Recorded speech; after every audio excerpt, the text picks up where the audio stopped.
Incluido con Prime, es un podcast de Prime Video.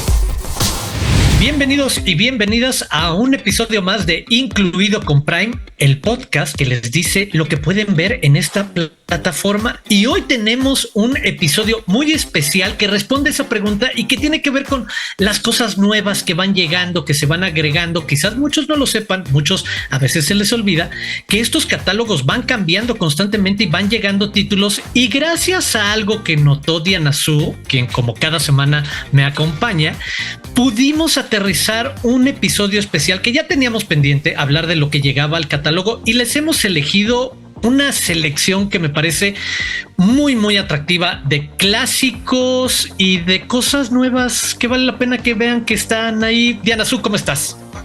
Hola, querido Arturo. Me encanta tu frescura porque voy a decirle a la gente, Arturo acaba de llegar de la playa. Oh, sí. Viene con la pila recargada. Yo mientras estoy saliendo de la gripa. Así que aquí sus hosts de confianza compartiendo recomendaciones. Hoy les traemos Capote protagonizada por el grandioso Philip Seymour Hoffman, Entrevista con el vampiro y qué más. Y Thelma and Louise, un clásico de Ridley Scott, y Huérfanos de Brooklyn, una película que presenta a Edward Norton como un talento no nada más frente a la cámara, sino también detrás de la cámara como director.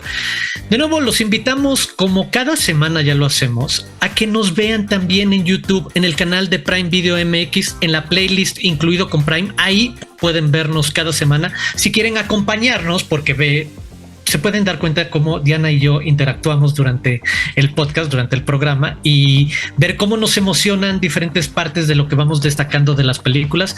Pero no les decimos mucho más. Comenzamos este episodio de Incluido con Prime. Desde las profundidades. Manos a la obra, Diana Su. Comencemos con esa película que tú descubriste y que dijiste, mira que acaban de agregar al catálogo, creo que vale la pena verla. He leído muchísimo sobre ella, es una de esas películas que tengo pendientes y quiero verla. Estamos hablando de Capote, como ya señalabas, el foco está en que es una película protagonizada por Philip Seymour Hoffman, en su momento enormemente reconocida y premiada, y que hace un retrato muy particular de la realización de una obra literaria mayor, como es la novela A Sangre Fría de Truman Capote, y en la que Philip Seymour Hoffman precisamente interpreta a este gran escritor estadounidense en este momento en el que se atreve a hacer un retrato violento y crudo de unos asesinos de una manera que nadie se imaginaba. Se convierte la novela, tal cual lo es hasta hoy en día, un gran parteaguas de la literatura estadounidense.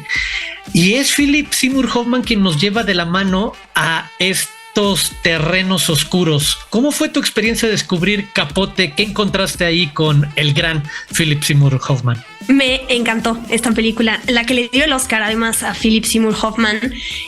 Pasa con las películas biográficas que puede ser que la actuación de alguien que está interpretando a una persona que vive o que vivió en su momento sea lo único que valga la pena, o que también la forma en que está construida la película te mantenga intrigado más allá de qué buena actuación del protagonista. Y creo que esta tiene los dos, porque por un lado en la película está en una época en específico, ¿no? A finales de los 60, cuando él está, cómo fue que él escribe esta obra, que además se lo dice, fue algo importante porque es una novela de ficción basada en hechos reales, que hoy en día, y además las películas que llegan, hay muchísimas sobre esto, pero en esos momentos también fue algo diferente, ¿no? Basarse en asesinos reales. Y por un lado, aunque está en una época en específico y transcurren un par de años, te da una idea increíble de lo que era, de cómo era Truman Capote, ¿no? De entrada, de cómo hablaba, de cómo se movía a partir de la interpretación de él, pero también cómo él era en reuniones, que la gente se moría de risa de sus chistes, cómo era con su pareja, cómo era con estos asesinos a quienes visita la cárcel, que yo sé que hay muchas discrepancias con la realidad, como siempre pasa en las adaptaciones, ¿no? Se toman libertades para meterle ahí un poquito más de intriga. Y como en esa propia novela, en La Sangre Fría, hace lo mismo. Se vale que en su película pase un poco lo mismo, ¿sí? Sí, y es de verdad me gustó mucho. Hay otra parte también donde te muestra la empatía que él tenía en este caso, por estos asesinos y por qué se quedó tan obsesionado en querer usarlos como los personajes de su novela, ¿no? Y para que la gente sepa, la película empieza con un asesinato y él se queda tan fijado con eso que quiere crear su novela a partir de eso, y entonces conoce a estos hombres, a estos asesinos, y los visita en la cárcel, pero hasta el final es cuando te revelan las intenciones de qué pasó en estos asesinatos, y eso es lo que te mantiene también intrigado, ¿no? De, ok, ¿van a decir o no qué pasó? ¿Qué fue lo que sucedió en esa casa y por qué mataron a tantos miembros de una familia que eran una familia normal, no tenían ninguna relación, no sé, con algo malo, con el narco, crímenes o algo así? Y me gustó muchísimo, la verdad. Y no podía dejar de pensar pues en la muerte de Philip Seymour Hoffman, ¿no? Que ya no esté con nosotros, y verlo ahí y decir, no, qué triste ya no poder disfrutar más de nuevos proyectos con él y pues tener su legado, eso sí.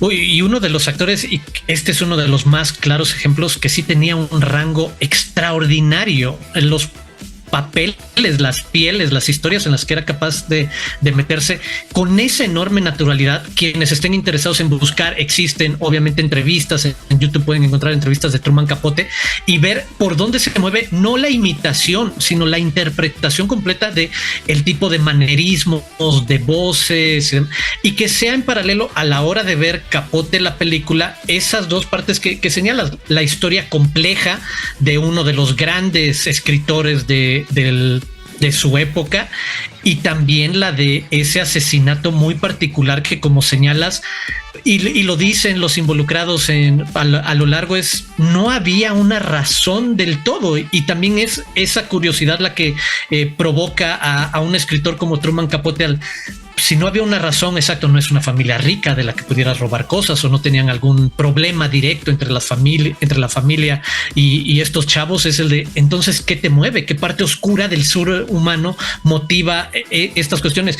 Y a mí sí me gusta muchísimo la película. Yo tengo que reconocer y compartir que yo soy de los que en la secundaria había leído A Sangre Fría, y sí me había marcado por completo, como un libro súper macabro, oscuro, que lo menciona en la película y lo hace muy evidente. También es el reto, la afrenta de humanizar a quienes en las noticias o después de ver algo así calificaríamos como monstruos, y muy difícilmente los sacaríamos de ahí. Y el reto de un escritor de decir, voy a humanizarlos, les voy a dar una historia para tratar de explicar, y lo que dices tú, tratar de explicar al final la respuesta precisa que se necesita de por qué lo hicieron, y que tenga además pequeños guiños como su relación con Harper Lee, la autora de Matar a un ruiseñor, otro clásico de la literatura estadounidense, también convertido en una gran adaptación cinematográfica. Me gusta que estén esos pequeños guiños, también con además un resto del reparto súper sólido. Aunque sí me quedaría, y corrígeme, es Philip Seymour Hoffman lo que lleva una muy buena película, pero el talento que tiene para personificar a ese curioso tan macabro es único, sí. Sí, Catherine Keener interpreta a Lee, ¿no? Que mencionaba, sí. Tienen muy buena química, pero sí, él es la película. Y creo que otra cosa que también te mantiene intrigado es cómo él va escribiendo su novela, pero no la puede terminar porque también depende de que estos asesinos, bueno, de uno en particular, que cuente, ¿no? Desde su punto de vista qué fue lo que sucedió, qué los llevó a cometer eso. Y entonces él también está de una manera como dependiendo de que ellos hablen, para no, o sea, digamos, es ficción, pero pues está basada en una realidad, ¿no? Entonces, mientras más puedas apegarte a cosas reales y a intenciones de un asesino pues real, más real se van a sentir tus personajes y cómo se mueven. Gran película. Ya lo saben, Capote. Del 2005, que fue cuando se estrenó, viajemos al 91, que fue cuando se estrenó Thelma y Louise, película de Ridley Scott, protagonizada por Susan Sarandon como Louise, Gina Davis como Thelma, la historia de estas dos amigas que quieren salir a divertirse, cada una por separado tiene una condición de vida complicada, por decirlo menos, por separado cada una, desde la vida de pareja y su vida emocional, de casa hasta profesional, y que de repente en una salida Esto pasa en los primeros minutos, no les estamos echando a perder demasiado y es un clásico que vale la pena por todo lo que sucede a partir de... Hay un accidente y una de ellas asesina a un chavo que se quería pasar de lanza y estaba a punto de violar a, en este caso, a Thelma. A Thelma. Y este es el punto de partida de un escape que se va improvisando y una amistad que se va cruzando y una serie de encuentros que también justifican el qué jodido para las mujeres, un montón de situaciones en las que desde el punto cero son víctimas, pero son señaladas a lo largo de la película como las criminales a las que hay que perseguir. Hasta, obviamente, desafortunadamente, uno de los títulos en español más desafortunados en la historia del cine, que deberíamos no decirlo. No, sí, dilo. ¿Cuál es? Thelma y Luis, un final inesperado. Ah, sí, es cierto. Thelma y Luis, 2 puntos. Algo les va a suceder al final que es en la última escena, exacta, Silde. Dios. ¿Qué te pareció Thelma y Luis? Me encantó. A ver, aquí está pasando algo en este programa que estamos grabando. Pueden ser del bando de Arturo, que son revivan estos clásicos que les estamos recomendando, o del bando de Diana Su, que es vean por primera vez estos clásicos, que ambas posturas son completamente válidas. Yo tampoco había visto Thelma y Luis. De hecho, pude admitir una cosa quizás muy estúpida, pero pensé que Thelma era mujer y Luis era Luis. Ah, mira. Un muchacho. Sí. Entonces... Es una anécdota simpática. Me están viendo feo en producción porque están diciendo qué oso que admitas esas tonterías, Diana. Pero no, me pasó. O sea, es real. Y me enamoré de estos personajes, Arturo. De entrada, como película que habla de la libertad, de lo que es sentirse libre a nivel mental y a nivel físico, ¿no? Lo que ir en la carretera con las ventanas abajo, escuchar música, pero además estos personajes cómo se liberan de cadenas que las atan en su vida diaria, una de ellas algo con su esposo, y la amistad que tienen entre ellas se me hace genuina. Me encanta como desarrollo de personajes, algo que la película se desarrolla en 3 días más o menos. Sí. Y notas un crecimiento y madurez en cada uno de estas 2 chicas, cómo eran y cómo terminan siendo, relacionado con la libertad, que wow, de verdad me llegó mucho a nivel también como película feminista. Me pone a pensar también, porque leí algunas críticas de opiniones de la película, ¿no? Gente que le encantó y también gente que dice, ay, qué triste que tengamos que hablar de feminismo y de libertad en cuestión de personajes femeninos a través de violencia, ¿no? A través de personajes que roban y que están siendo perseguidas por la policía. Y bueno, creo que no entendieron nada del punto de la película quienes hicieron estas críticas. Pero bueno, concentrándonos en lo que nos dan, sí, me gustó un montón que Ridley Scott esté detrás. También me parece sorpresivo para quienes tenemos como que una idea casada con la filmografía de Ridley Scott y Gladiador y ese otro tipo de películas, Alien.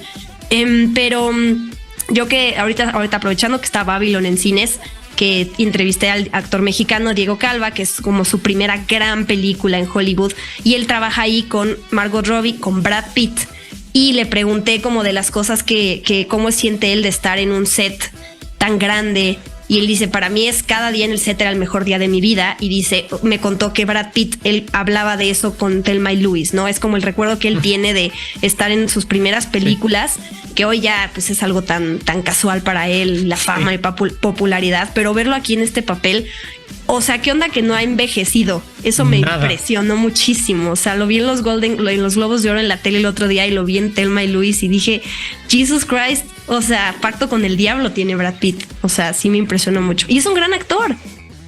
Oh, sí. Y me gusta que se dé la oportunidad, lo platicabas al principio, de platicar, conversar de una película que uno ya había visto y por 1000 razones la he visto varias veces y que tú estás descubriendo, porque descubrimos, por ejemplo, me interesaba ver cómo conversaba contigo en la manera en la que propone a esa conversación feminista necesaria desde un lugar de mira qué bien se pueden desarrollar personajes, historias, situaciones en el lapso de 3 días, de entiendes las decisiones incluso entre comillas equivocadas que van tomando a lo largo de la situación como seres complejos que vienen huyendo, como dices, me gustó mucho cómo lo describes, de un montón de cadenas de todo tipo. Tiene como esos niveles que te das cuenta que se manifiestan todas las violencias que existen en plural contra las mujeres, las ves tocadas en la película, y que una película, de nuevo, enormemente entretenida, bien actuada, que habla de este empoderamiento desde otro lugar y que hable de algo tan moderno como es esa construcción de una sororidad súper genuina, que sí sientes que al final se explica ese momento en el que una voltea y le dice, y le pregunta, ¿en serio? Le dice, sí, hacia adelante, ¿sabes? Es una gran película, sí. Qué bonito. No vamos a spoilear el final, pero sí la disfruté mucho. Véanla, si no, porque además hay muchas películas como esta, ¿no? De tener a estos road trips o asesinos por naturaleza. Me hizo pensar en esta también. Va por otro lado, pero esta es, o sea, ya tiene sus años. A partir de esta han salido otras y a veces no tenemos referencias de ella o no nos acordamos de ella, y creo que tenemos que tenerla más presente. Mantengámonos en la década de los 90 y movámonos al cine de vampiros. Y aquí, de nuevo, tengo que reconocer, yo fui adolescente en los 90 y yo fui de los adolescentes que leyeron las 3 novelas de Anne Rice en las que se basaron estas películas, principalmente la primera, que hablaremos de Entrevista con el vampiro, ese fenómeno tanto cinematográfico como literario, y en el que en la película vemos además reunido, conecta con la última película que platicamos y que veíamos a un jovencísimo Brad Pitt, pues ya vemos a un Brad Pitt un poco ya más encumbrado, además compartir con Tom Cruise, con Antonio Banderas, en la historia de estos vampiros y de la creación por completo de su mito, de cuáles son las reglas, cómo aprenden a ser vampiros, y de una relación bastante peculiar, incluida ahí también la presencia de Kirsten Dunst como la hija de esta pareja de vampiros. Entrevista con el vampiro, ¿lo habías visto? También te tocó descubrirla ahora. Me tocó descubrir. O sea, qué buena onda. Espera, descubrirla es como decir, Diana no sabía de la existencia. No, sabías de, no, verla, sentarte a verla. Sabías que existía, sí lo sé, eso sí lo sé. Es que muchos clásicos, a ver, siento que las películas que están hoy en día en cartelera, casi siempre, cada semana he visto todas, pero es más bien cosas del pasado que se me han ido, ¿no? Y que a raíz de que pasa esto, como en el podcast de, ok, está la oportunidad de hablar de estas películas, pues aprovecho para verlas. Y sí, te quería preguntar, así como hoy en día para las generaciones les hablas de vampiros y luego se te viene a la mente, para las nuevas generaciones, Robert Pattinson como Edward Cullen. Twilight, sí. Así pasó, o sea, pensando en estos protagonistas hermosos, Brad Pitt y Tom Cruise, también ellos fueron también como que este nivel de vampiro perfecto, hermoso, que brilla y que sí, también en su momento, en esa época. Eran nuestro vampiro, pero por completo, sí, exacto. Tenías como los estilos que podrías querer ser, el tipo de vampiro como el de Brad Pitt o el de Tom Cruise o el de Antonio Banderas. Sí. Ok. Uy, sí, a ver, Kirsten Dunst me encantó como esta niña mandoncita, o sea, sí le vi mejor papel ahorita que en otras cosas que ha hecho después, pero está ahí, o sea, estaba ese talento desde joven. Y ver a estos vampiros me sucedió lo mismito que ha platicado como anécdota Anne Rice, ¿no?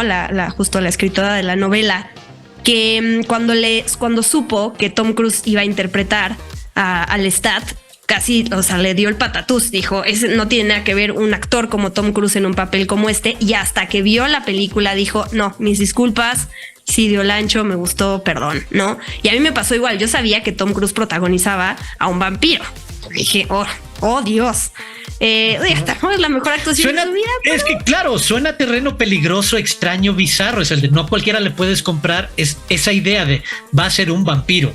Este es el personaje central y es una gran estrella de Hollywood jugando al vampiro. ¿Se lo puedes creer? Y se salen con la suya. A mí en verdad me sorprende eso, cómo muy fácilmente el ambiente y la construcción te mete ese universo en el que entiendes las reglas y hasta quisieras ser un poco partícipe, testigo de esa casi sociedad secreta que nos ha acompañado a lo largo de la historia de la humanidad, porque rápidamente nos dicen, bueno, Lestat es más viejo, tiene 300 años, mientras que Louis, el personaje de Brad Pitt, es súper jovencito. Lestat lo acaba de convertir hace unos pocos años.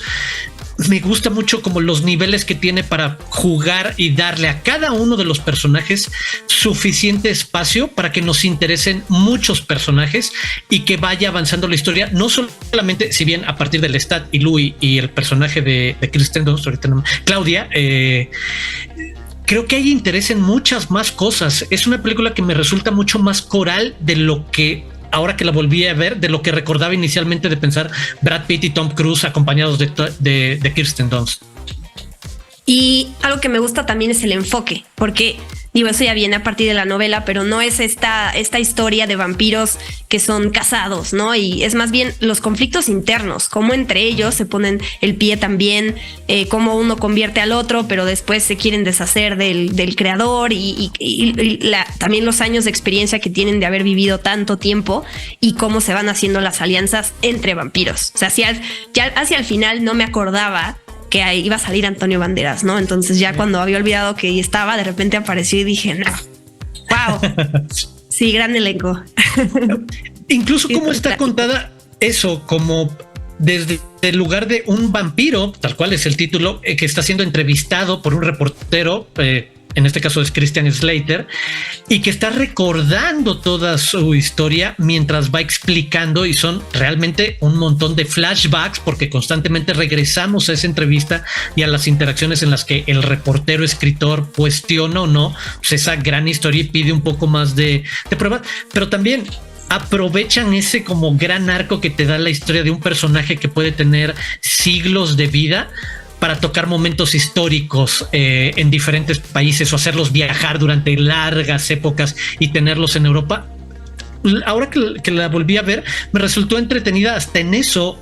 Digo, nada que ver, pero pasó por mi mente en cómo funcionan las películas de acción actualmente, que son como tours mundiales en los que vas a tener que ver al agente secreto en diferentes países a lo largo de varias secuencias, llámese Jason Bourne o Tom Cruise en Misión Imposible, etcétera.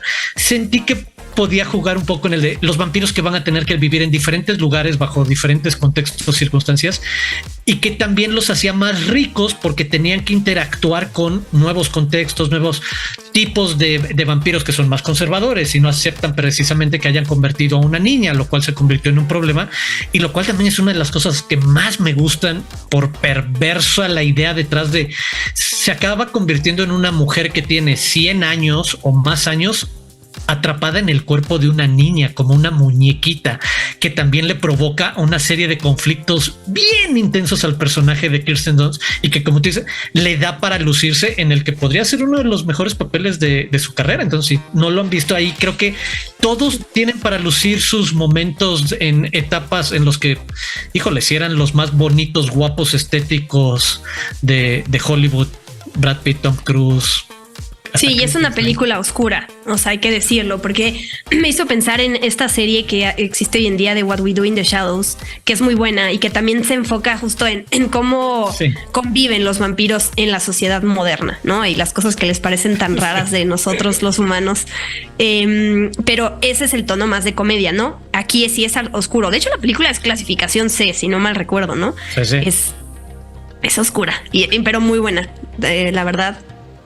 Vamos bien.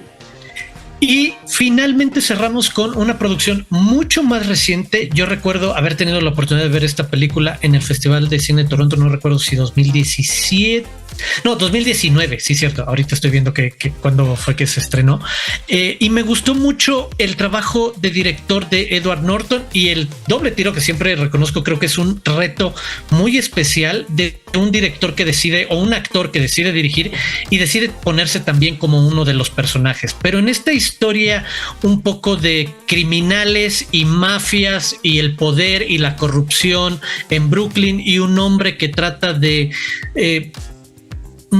guardar el buen recuerdo del que fue una suerte de figura paterna, el personaje de Bruce Willis para el de Edward Norton, y que cuando es asesinado en los primeros minutos de la película va a tratar de resolver este caso con enormes y particulares complicaciones, porque aquí también hay otra cosa. Ahorita les diremos, el elenco es muy, muy completo y atractivo. Alec Baldwin, Bobby Cannavale, Bruce Willis, ya les decíamos, Cherry Jones, Willem Dafoe, pero también un espacio para el lucimiento de Edward Norton en una actuación con un personaje que tiene una condición que el Tourette's, que lo hace estar diciendo groserías todo el tiempo, y lo cual complica cualquier interacción en la que trata de ser discreto para tratar de resolver este caso. ¿Te gustó Huérfanos de Brooklyn, Diana Su? Eso sí, ya lo había visto, así para no perder mi credibilidad de... la vi en su momento, sí me gustó. Es una película, bueno, creo que todas las películas son ambiciosas, pero aquí Edward Norton detrás de la cámara, pero también protagonizando, pero también produciendo, con un proyecto que tenía como 20 años que quería sacar porque él es fan de la novela, que la novela está ubicada en los 90, ¿no? Y él decide transportar la historia más atrás. Hasta los 50. Entonces, sí. Eso también, para los que leyeron la novela, fue algo extraño. A mí me gustó, pero además todo el reto del diseño de producción de esa época, ¿no? Y el elencazo que Edward Norton contó en su momento, que estos grandes actores están ahí, aceptaron trabajar sin paga, ¿no? O sea, tal cual fue como de estos cosas que pasan de brothers, de pues, oye, quiero hacer esta película y pues no me da el presupuesto, si no échame la mano. Sí, exacto, si no me ayudas. Y entonces estos nombres pues están ahí por que los consiguió de esa manera, donaron su tiempo tal cual, ¿no? No es la primera, para que sepan, no es la primera película que dirige Edward Norton, esa es Keeping the Faith, la del año 2000, pero sí, además de eso que tú decías, este personaje que tiene el síndrome de Tourette, y cómo además entonces yo leía una crítica muy padre de esta película que decía el héroe en esta película no quiere salvar al mundo, solo quiere entenderlo. Y eso me parece muy padre porque también el enfoque más bien el tono, el neo-noir y policial y todo esto, también no solo va por el lado de resolver un crimen, sino de tener empatía por este personaje y entonces cómo él se mueve en este mundo. Eso también es diferente y está padre. Ahí está, Huérfanos de Brooklyn, y reservamos un poquito de tiempo al final para poder platicar de una lista algo amplia que hemos juntado de otras películas recientes que ya pueden ver en el catálogo. ¿Qué destacaría? Y creo que conecta con todo esto que hemos platicado y le debe pasar a muchísima gente. Un poco era el ejemplo que tú utilizabas de ahorita está Babylon en el cine y estoy viendo a Damien Chazelle, y en una de esas no he visto todas las películas que he dirigido. Hay una película importante que conecta temáticamente con retratos de Hollywood y el cine, con otro tono súper distinto a Babylon, que es La La Land de Damien Chazelle, que también ya se añadió al catálogo. ¿Te gusta La La Land? Me encanta La La Land. Sí, creo que de esta lista que les vamos a decir, quizás en algún momento nos dediquemos a hablar de una de ellas, como ya en específico en algún otro episodio, pero bueno, aquí les va la lista de 350 títulos. Ay, ¿te imaginas? Sí. No es cierto, pero aquí les van. Además de La La Land, Call Me By Your Name, Planet Terror, Death Proof, ya las agregaron al catálogo. El Escuadrón Suicida, tanto la versión no querida como la de James Gunn, las películas de Mujer Maravilla con Gal Gadot, Charlie la Fábrica de Chocolate, la de Tim Burton, Soy Leyenda, Aquaman, Shazam, 300, Sweeney Todd, In the Heights, en el barrio, Saw, esa se llama El Juego del Miedo, ¿no? En español. Sí. Godzilla vs. Kong, Ocean's 8, la versión con el cast femenino, Mad Max, Furia en el Camino, pero la edición Black and Chrome. Eso está interesante. The Man in the Iron Mask, Megalodon. ¿Ves? No sabías. No, también. La Monja, Nosotros los Nobles, Benjamin Button, bueno, el curioso caso de Benjamin Button, las películas de Crepúsculo y de Divergente, American Pie, y 2 series clásicas que voy a dejar para otra ocasión, para que regresen a escucharnos y se enteren. ¿Me faltó alguna que tú quieras mencionar? No, súper completa la lista. De hecho, necesito volver a escuchar nuestro podcast para contar con calma todo eso, como le va a pasar a mucha gente que va a tener que regresarle 30 segundos y con calma apuntar toda tu lista. Exacto. Mortal Kombat también, la versión más reciente, y La Huérfana del Origen también están, que también es la segunda parte, porque en realidad es precuela la secuela de la historia de esta niña asesina. Ahí lo tienen nuestras recomendaciones, además de esa larga lista: Capote, Entrevista con el Vampiro, Thelma y Luis y Huérfanos de Brooklyn. Prime News. Su música los hizo famosos. Su rompimiento los convirtió en leyendas. Así se anuncia la nueva serie Todos quieren a Daisy Jones, la historia ficticia jamás contada del ascenso y de la dramática caída de la reconocida banda de rock de la década de 1970, Daisy Jones and the Six. Para los que están ansiosos de verla, tenemos dos buenas noticias. La primera, pueden ver el tráiler oficial en el canal de YouTube de Prime Video. Y la segunda, estrena el 3 de marzo, y muy pronto hablaremos más de ella. Otro estreno que llega en marzo es la nueva serie The Power, un electrizante thriller, literalmente, con Toni Collette, John Leguizamo, Toheeb Jimoh y Eddie Marsan. En la historia, basada en una exitosa novela, vemos que nuestro mundo tiene un giro en la naturaleza y sin advertencia alguna, las niñas adolescentes desarrollan el poder de electrocutar a la gente a voluntad. Muy pronto les estaremos compartiendo más información sobre este estreno. Diana Su, lo hemos logrado. Llegamos al final de un episodio especial en el que rascamos cosas nuevas que nos interesaba descubrir, volver a ver. Muchísimas gracias por acompañarme como siempre en este episodio. Nos toca despedirnos. ¿Qué te toca despedirte diciendo? Mi nombre, por supuesto. Yo soy Diana Su. Me encuentran en redes sociales como @_Diana Su. Y los invitamos a que se suscriban a este podcast en su plataforma de podcasting favorita. Todos los jueves tenemos un nuevo episodio, así que todas las semanas hay nuevas recomendaciones. Y muchas gracias a ti. Muchas gracias a todos los que nos escuchan también. Yo soy Arturo Aguilar. Me pueden seguir en @AguilarArturo. Pueden seguir a Prime Video en las diferentes redes sociales con @Prime Video MX. Y por supuesto los esperamos la próxima semana aquí en Incluido con Prime. Adiós.